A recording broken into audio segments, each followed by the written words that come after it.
Welcome to the Speak Pact podcast, where high-performing speakers and the producers who hire them merge to give you the insider secrets to the lucrative speaking industry.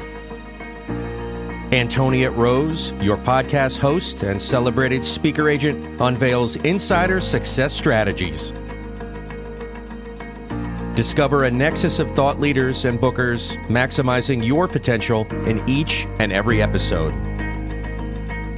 Your ticket to ultimate speaking success begins right here. Catch the transformative insights waiting for you on the Speak Pact podcast, hosted by the industry powerhouse herself, Antoniette Rose.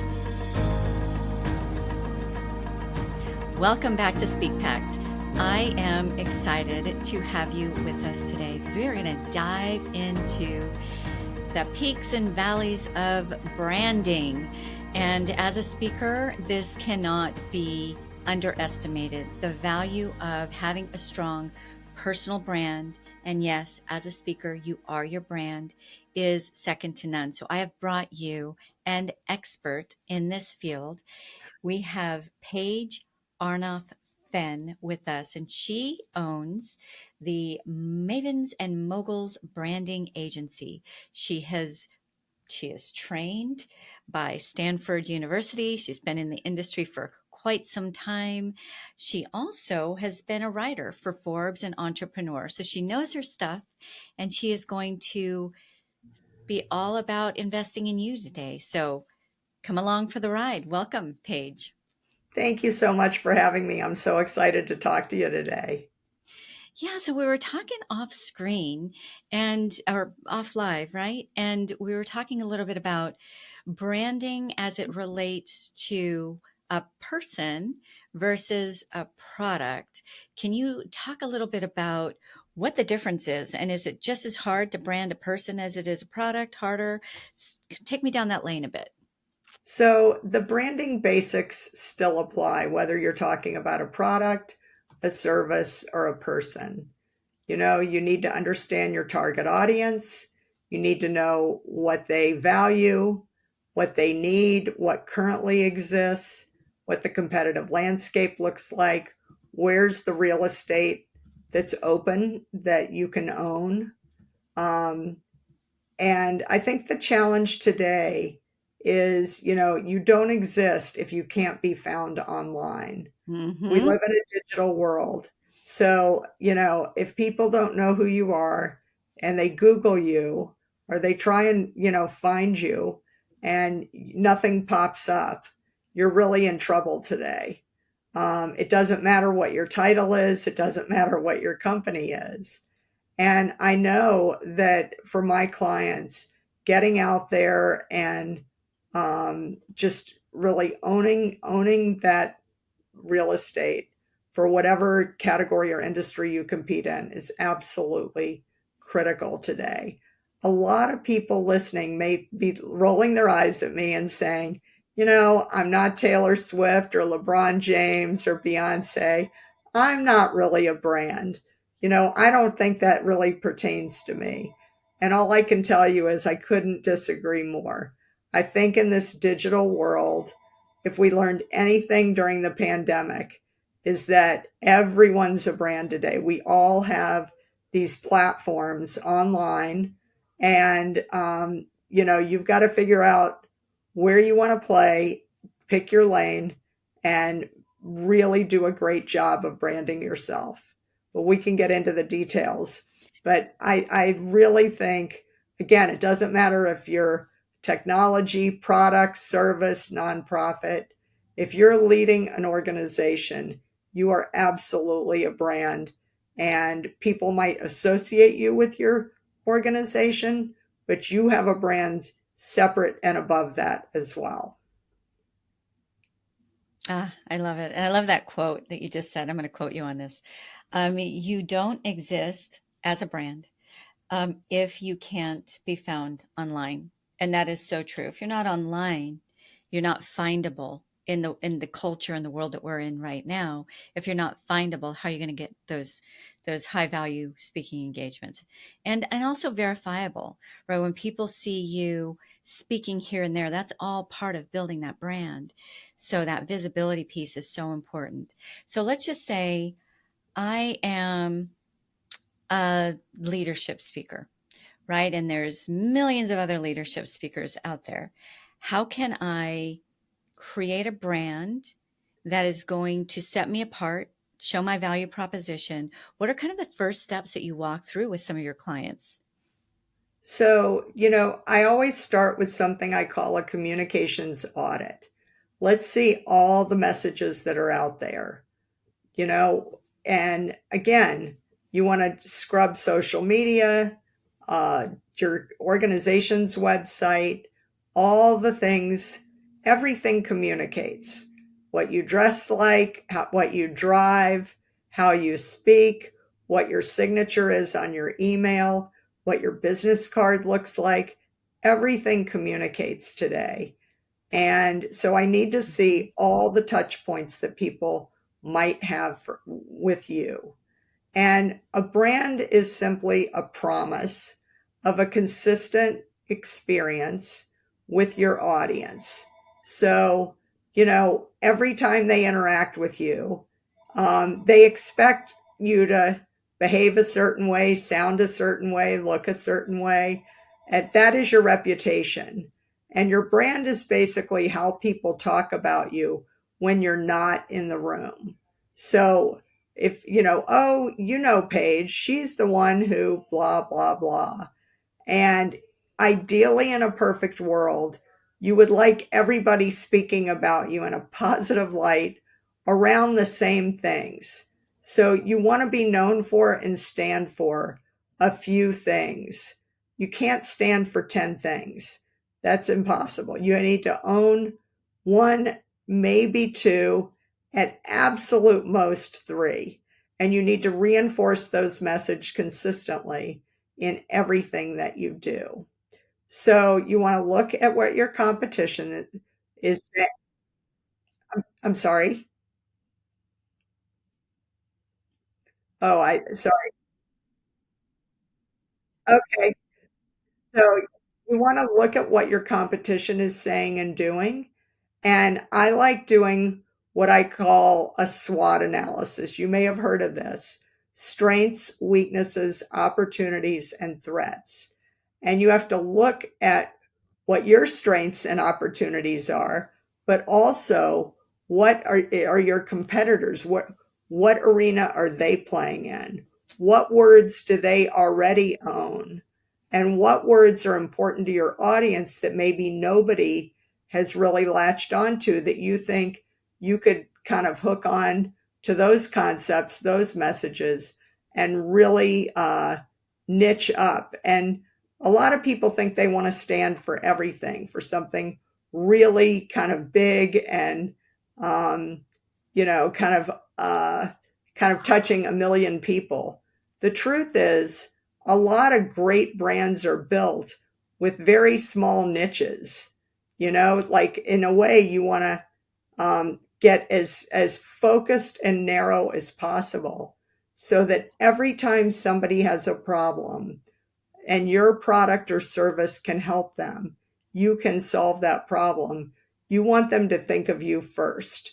So, for example, we worked with a wealth management company. It was run by a woman, which is that's one way that she stood out, because so many wealth managers are men.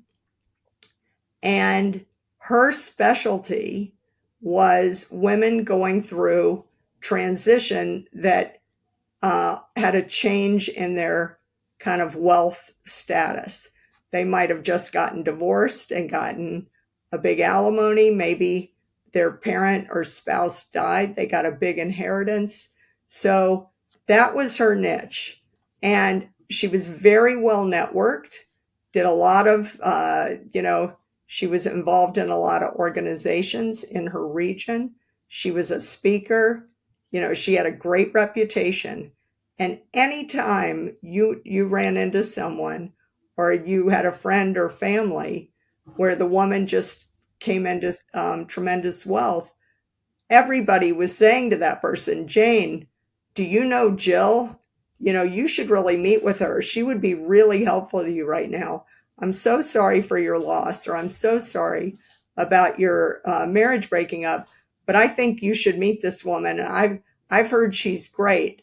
I could introduce you, or go Google her online and see. She's done amazing things for women just like you. And that's like the best marketing and branding of all, because an ad in the New York Times or the Wall Street Journal wouldn't really help this woman. But if everyone in her region, everyone in her world starts giving referrals, and her word of mouth, her reputation, and her online brand is strong, that woman has owned a niche that nobody else had any kind of hook into, and she cornered that market. So when you do that, that's the goal. We work with another woman who ran an animation company. And again, most animation firms are run by men. This woman is really creative, really terrific. She came out of one of the big animation studios in California. And this woman, her favorite color is red. Whenever you see her, she always says something red. Well, guess what? She drives a red car. She's always wearing a red scarf, a red coat, red shoes. Her business card is red. Her website, the anchor color is red. And when you go to networking events and you're a woman in a sea of men and you're wearing red, everybody knows who she is. She can be at an event and it can be, oh, there she is across the room. I better go say hi. And again, it doesn't have to be something super, rocket science. If you kind of have some hook where you stand out, you are known for, and people can find you, they remember you. That is the name of the game. Yeah. So the world that we live in today, I would say that thought leadership is the new public relations. Ooh. So for all the CEOs and business leaders listening today, if you want to be the go-to source, the person speaking at the conference, you want to be known as a thought leader, you have to start planting those seeds in everything that you do, so that when people meet you, when they see you online, when they get your email, when they check you out on LinkedIn, all of that kind of points in the same direction. And, when I started doing marketing, as you said, I've been doing this a long time. People would send out press releases. That's not really the way it works anymore. Now, everybody's got a megaphone. Everybody's got platforms. So make sure you pick the platforms that's the most authentic for you and how you like to present yourself. And make sure that you kind of double down and do everything that you can do to reinforce those core messages. But if you don't like blogging, by all means, do not start a blog. Because if you start a blog and you're not consistent about it, you're going to dilute your brand. What you're going to do is you set it up and you're all excited on the first week and you post 3 blog postings and you're like, oh boy, I'm a blogger now. And then the next week you get busy and it's Friday and you're like, oh shoot, I forgot to blog this week. I better throw something out there. Then you're traveling the next week and then you come back and you're super busy, but you squeeze in 1 blog post and then you skip another week. What you're doing is you're training your audience to think that like this person's kind of flaky and it's not a very good blog. Like, I don't know, I thought this was going to be cool and I would learn stuff. It's kind of a waste of time. I'm going to delete it. If that's your MO, that's building a bad brand. What I always recommend for my clients, don't start your own blog unless you're fully committed to it. There are a lot of great blogs in every category and every industry. And who are the bloggers that you like? Who are the influencers in your niche that have already a pre-established audience? They're very consistent. If you just read their blog and make comments consistently, and you don't have to comment on everything. Maybe you only do it once a week. Maybe you only do it a few times a month. But every time you make a comment, people say, that guy, Bill, every comment he makes is so smart.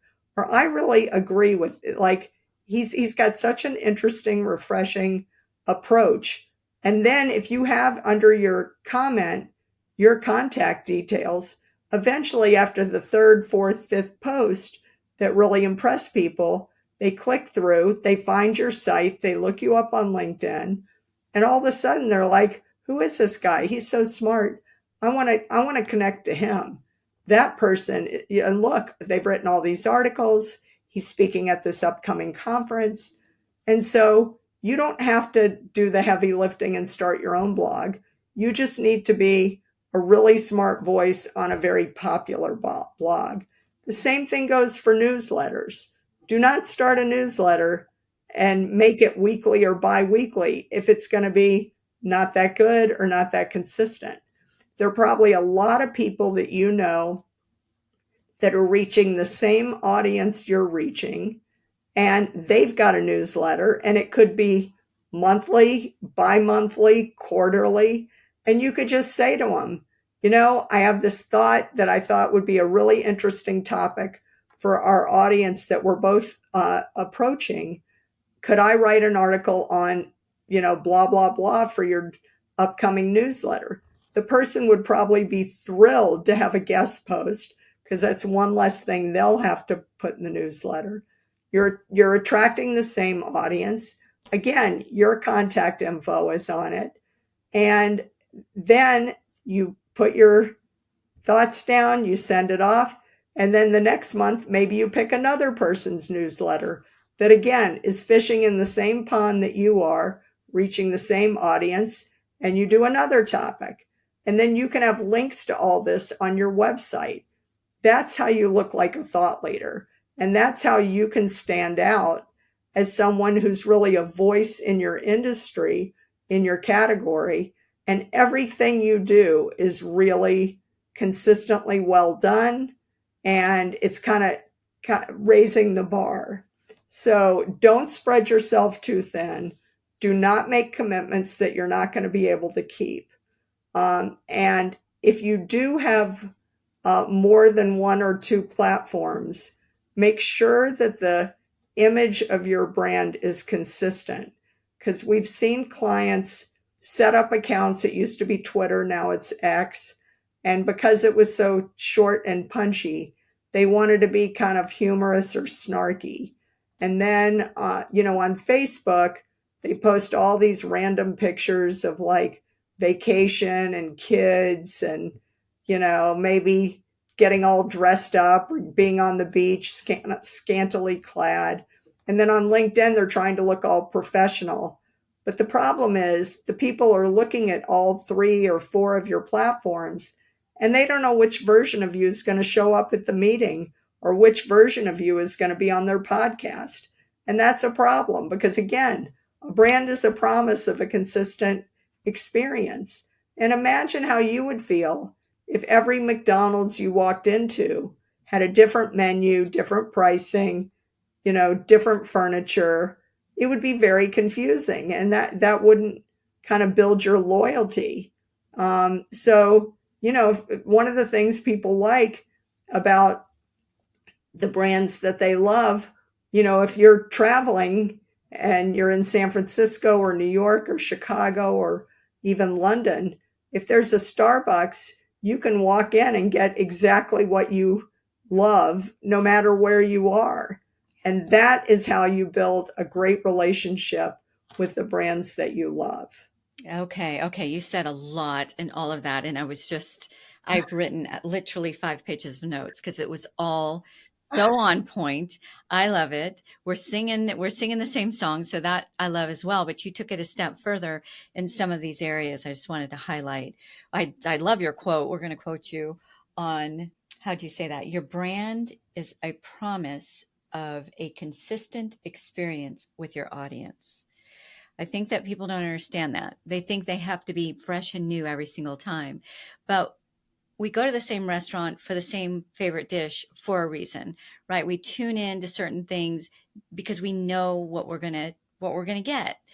People are creatures of habit, and they choose their favorites for a reason. You keep switching it up, and a confused mind doesn't buy, right? They're just going to go somewhere else where they can get something that they can rely on. And I think what you're saying, kind of as a through line with all of this that you're saying, is be reliable, be consistent, and follow through with your promises. I love your tip about, if you don't love blogging, don't start a blog. If you don't love podcasting, don't start a podcast and just think you're going to force yourself to do it, because life is going to get in the way. And if you don't love it, that's going to be one of the first things that are going to go.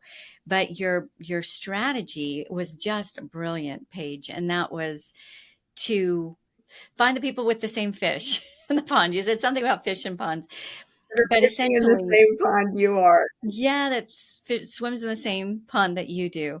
So essentially, where your right fit people, your right fit audience gathers together, like like grapes, right? Where they are, go. And that was really brilliant. So you may not have your own newsletter or your own blog, but somebody out there does, who is targeting your same audience. So you can still establish yourself as that subject matter authority by going to those different places and contributing, or just even commenting. I love the way that you said that. Be the smart commenter on in those circles. And it may feel like a long, hard road, but really it doesn't take much, right? If you're just seen in key places And you consistently, then you're seen as that standout expert. Loved all of that. Right, and just piggyback on the really good brands. You know, I feel like quality kind of sticks together. The cream rises to the top. So find who those leaders are and piggyback with them. Like, be associated with those brands and those voices that are really elevating the conversation, being really smart, really thoughtful, and be associated with them. That's a good club. You want to be in that club. If you're the smartest person in the club, you need a better club. Ooh, if you're the smartest person in the club, there's all kinds of quotes. These are so good. If you're the smartest person in the club, you're in the wrong club. And I so agree with that, right? Who we hang out with basically becomes our ceiling to a certain extent, right? And so if you've already gotten to that top, then who are you learning from? Right. Keep those people, keep those friends, acquaintances, but you always need to be with those who have accomplished more, who are a little bit closer to your goal than you are, right? And that momentum, they're going to, number one, help get you there, but number two, you're going to be associated with that by osmosis, right? Who you're with kind of is part of your brand as well. If you're speaking on a stage with some of your heroes, you're automatically put into the same category as your very heroes. So, yes, yes, yes. Very, very good. I also like the way that you went into brand distinction. So, I'm going to go back to the leadership example, because I actually had a conversation with one of my clients just this morning, just before getting on to this interview with you. And he is a really strong, fabulous leadership speaker and motivational speaker. Problem is, there are millions of them out there. I think the key is you definitely want to make sure that you own something in that category, because leadership is too broad. Is it leadership?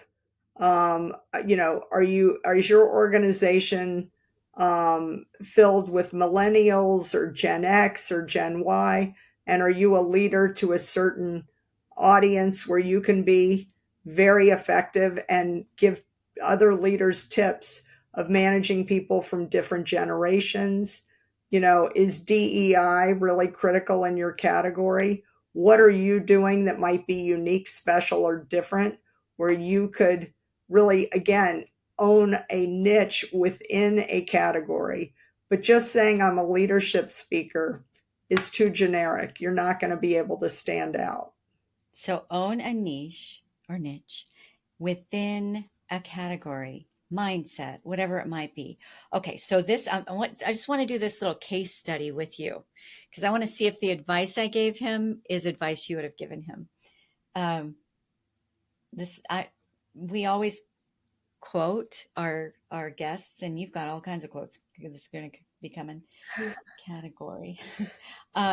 So essentially, he owns a staffing company. He's very well accomplished and very good in front of people and on stages.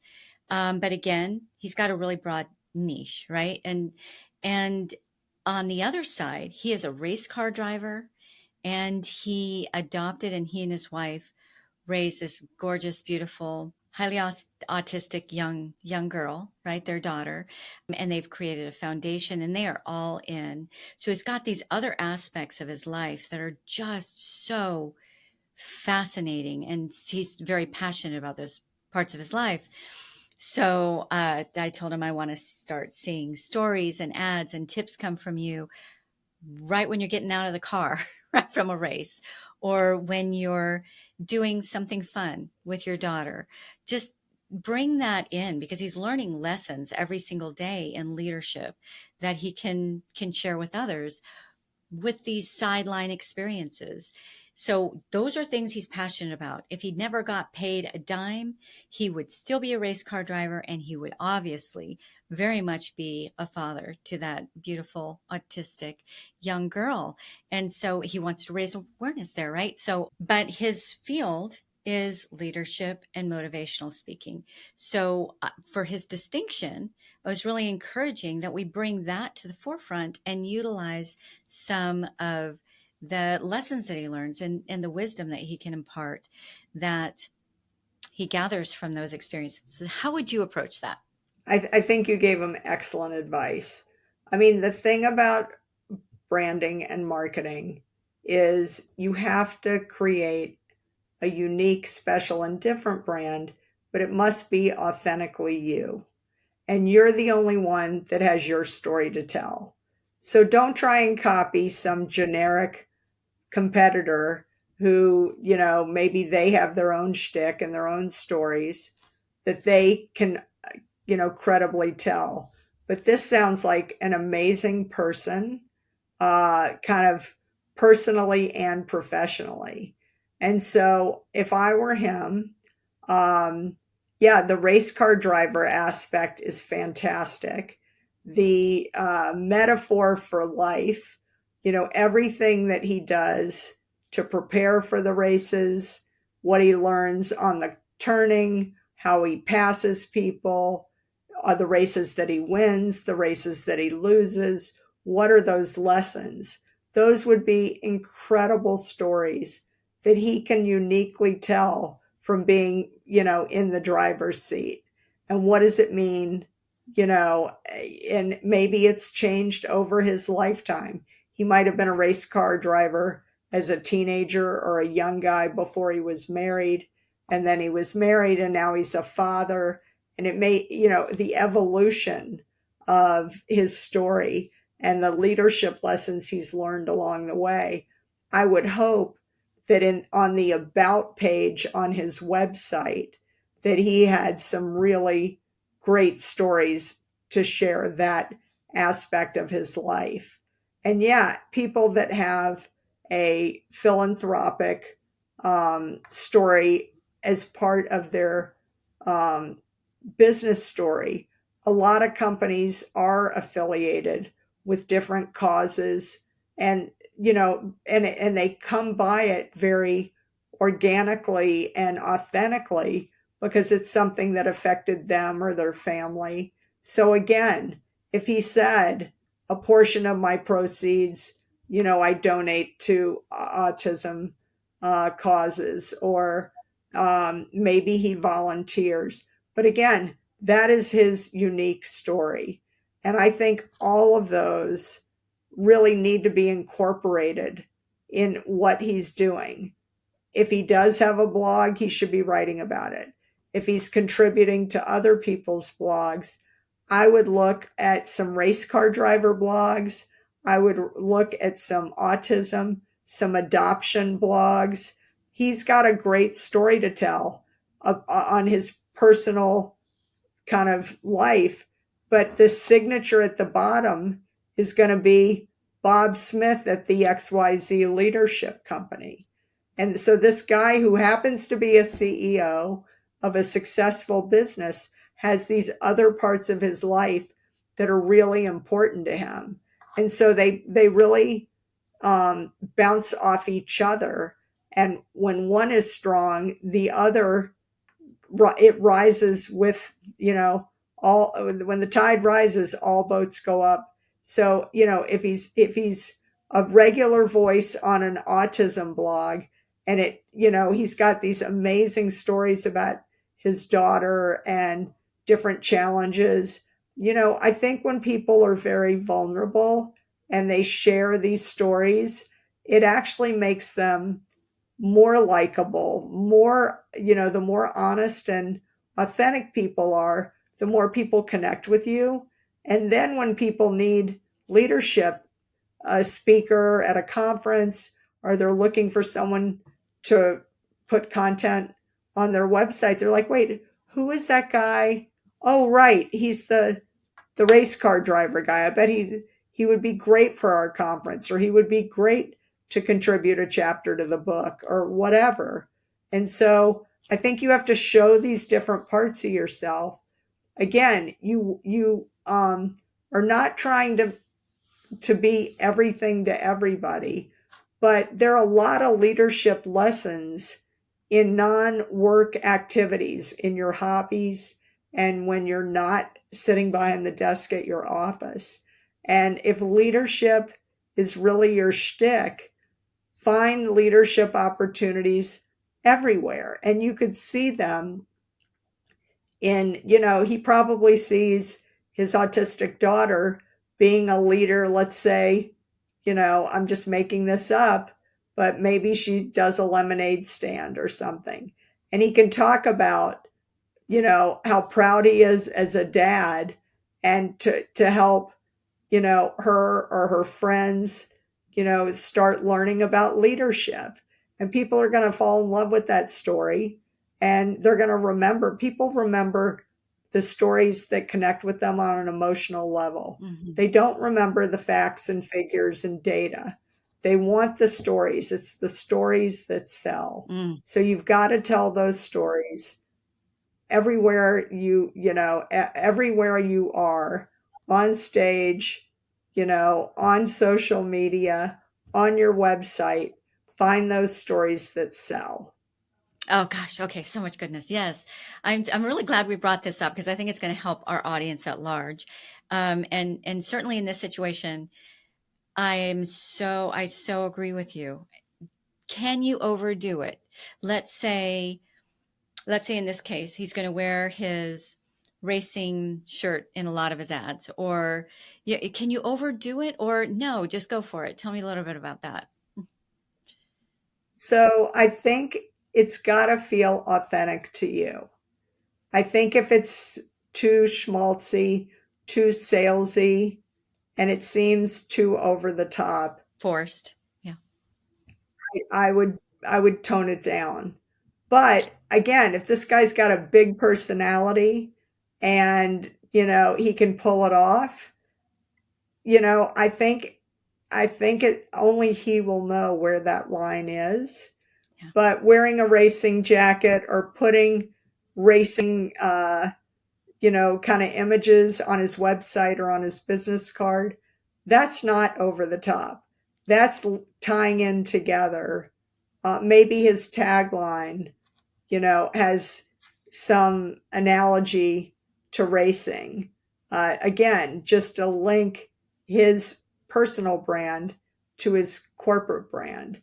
But I think there are no kind of hard and fast rules, but I guess the one thing I would just say is, and I know we've talked about it before, don't try and boil the ocean. Don't try and stand for 10 different things. You've got to pick your lane and be consistent. So, you know, leaders can drive in race cars, but he can't be talking about, oh, I'm a chef and I'm a pilot and I play hockey and I'm a global traveler. Like, now I don't know who this guy is. Like, that's kind of too much information. Yes. But if he really has one overriding hobby or interest, and, there are people that are very religious. And so spirituality may be very important to them.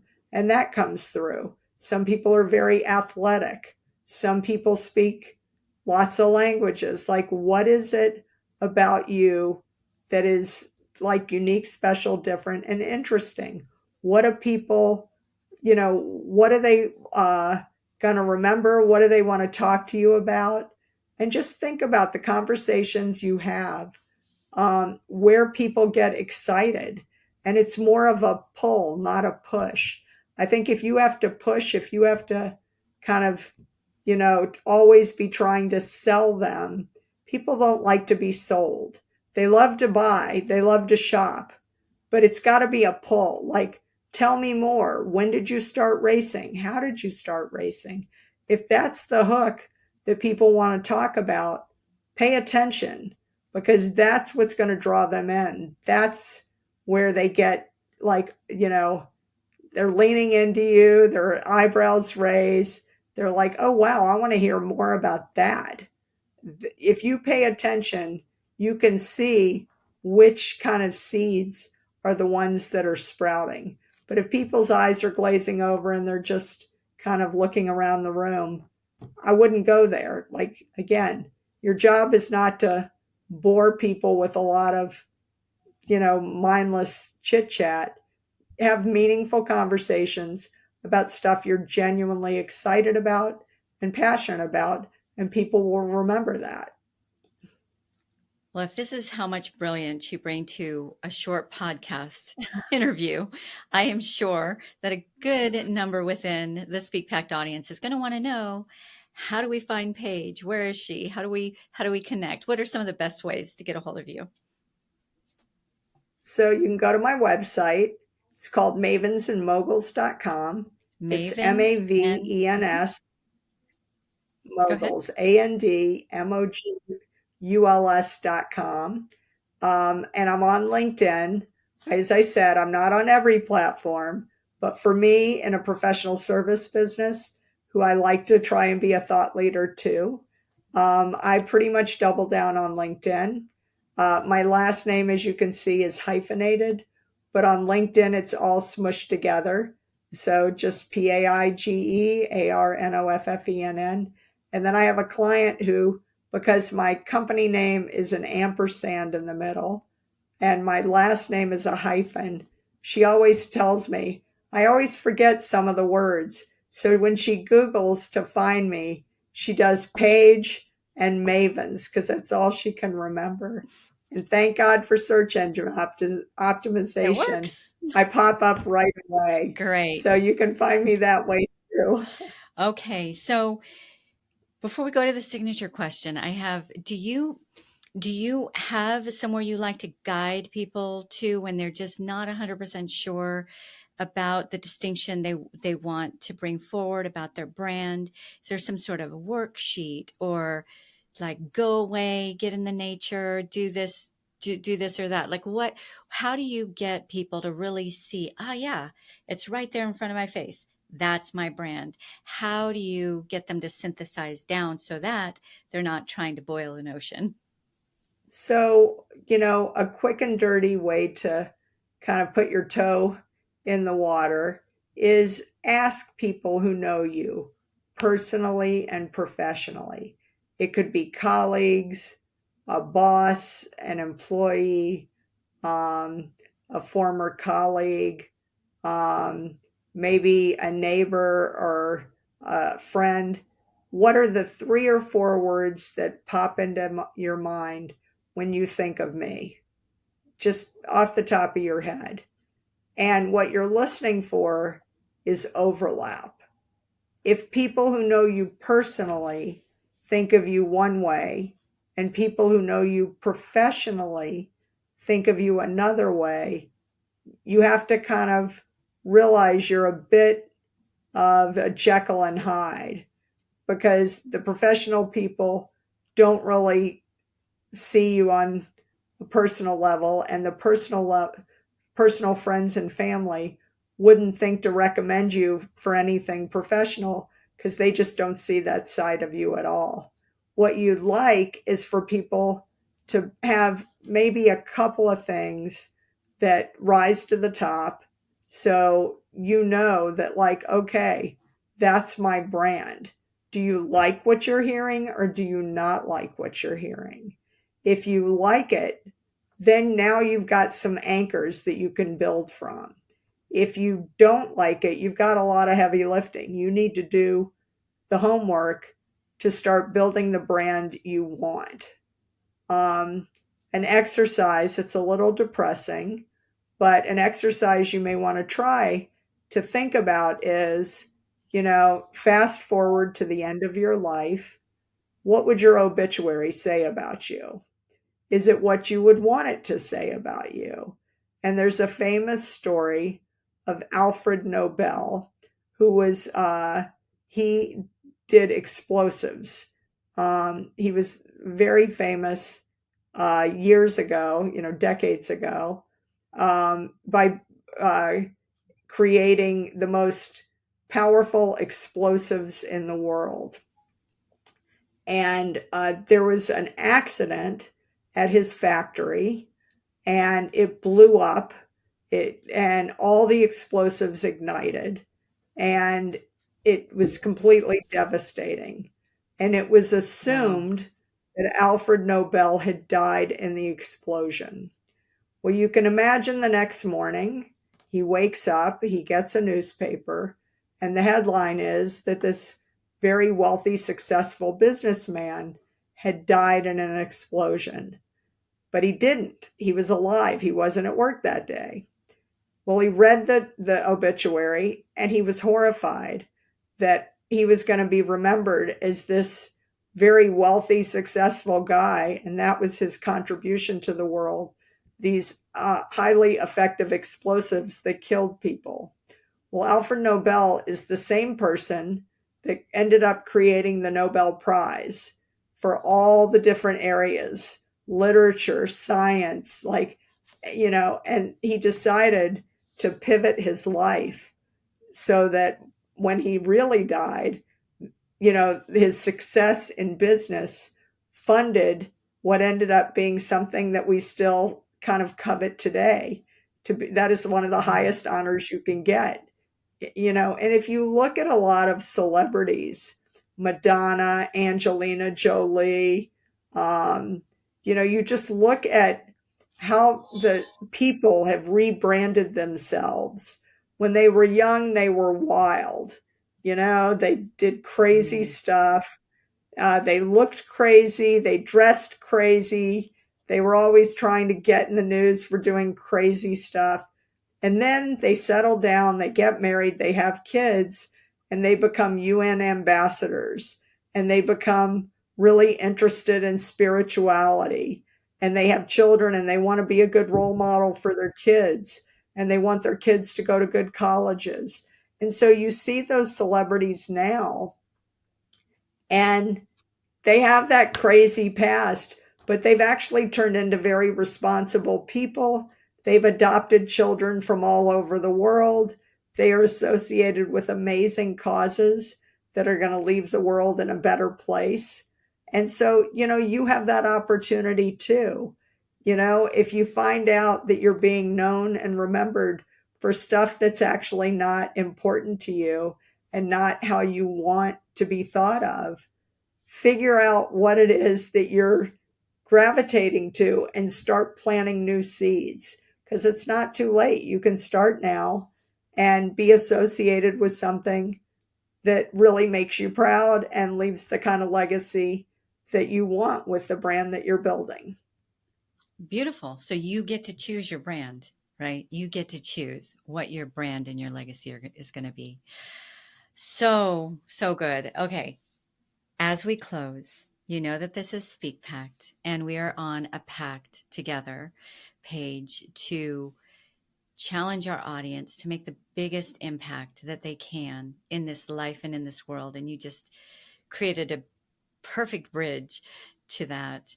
So what is one thing that you would say to the Speak Pact audience as they're trying to figure out their brand and trying to figure out what that legacy is that they're going to leave?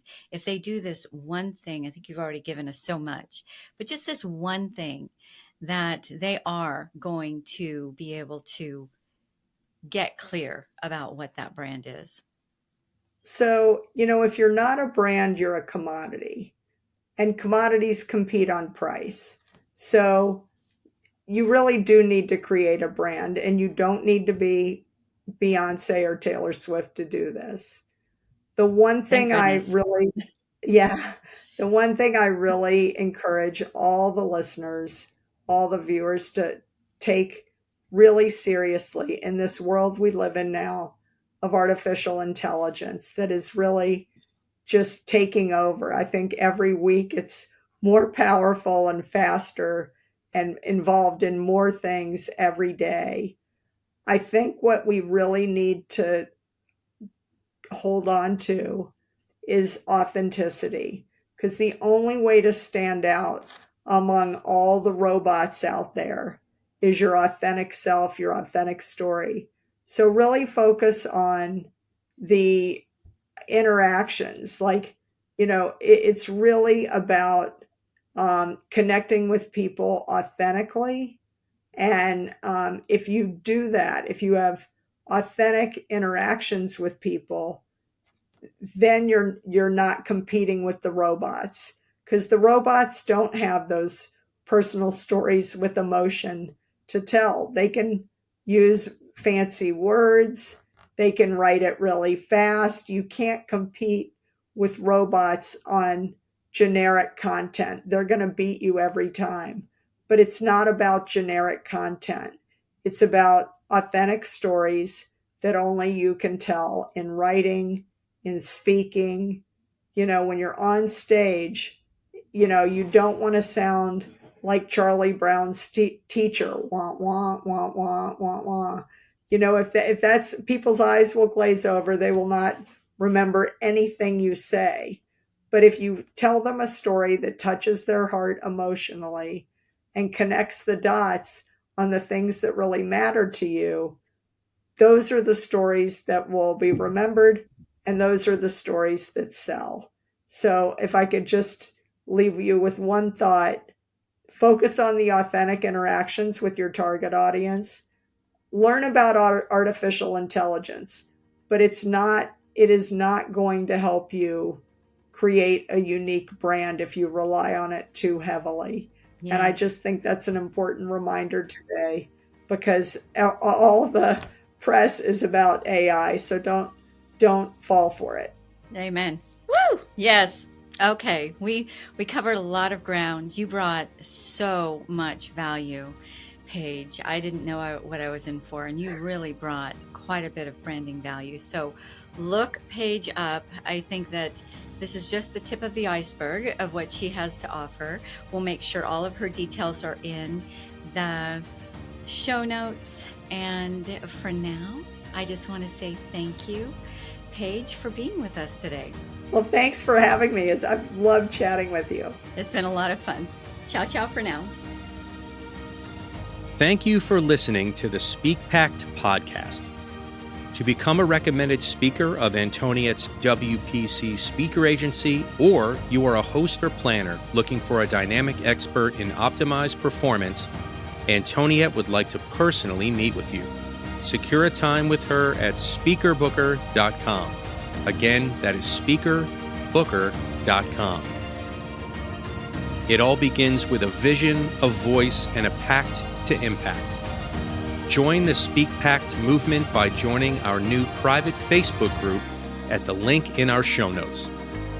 Find us on nearly every social media platform at One Antoniette. That's number 1, ANTONIETTE, or simply hashtag SpeakPact.